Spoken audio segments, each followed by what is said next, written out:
তো আজকে আমি এখন যাচ্ছি, আমাদের এখানে নামযজ্ঞ হবে, তো সেই জন্যই যাচ্ছি। তো এখন আমি শাড়িটা পরছি, সকলকে হলুদ শাড়ি পরতে বলেছিল, এই জন্য আমি হলুদ শাড়ি পরছি।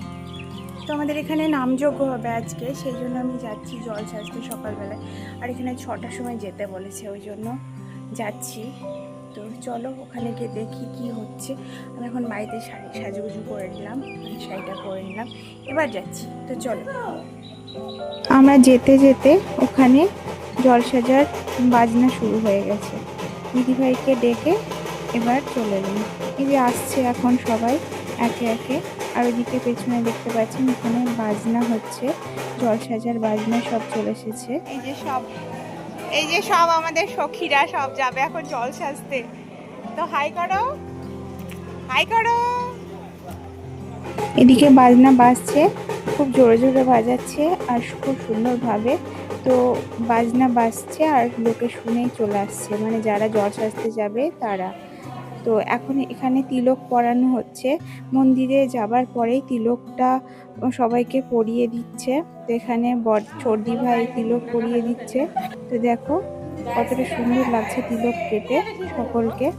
তো এখন আমরা সবাই মিলে জল সাজতে যাব। তো চলো দেখে নাও আমরা সকলে কারা কারা কীভাবে যাচ্ছি। তো আমরা এখন রাস্তার মধ্যে বেরিয়ে গেছি, দেখতেই পাচ্ছ।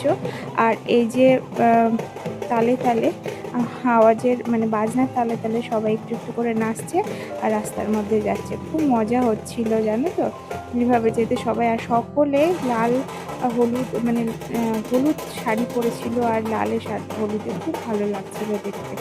তো খুব ভালো। এখানে শিবের ঘাটে যাওয়া হচ্ছে জল পড়ার জন্য। তো এই দেখো শিবের ঘাটে চলে এলাম। এখানে শিব মন্দির আছে, এখানে একটা শিবলিঙ্গও রয়েছে, ভেতরটা এরম দেখতে। তো এখন নদীতে নেমে ওখানে কিছু কাজ আছে, সেগুলোই করবে। এখানে নদীতে নামা হচ্ছে এখন। নদীতে এই নদীটা জানো তো অল্প জল, মানে জল শুকিয়ে গেছে, নাহলে অন্য সময় অনেক জল থাকে।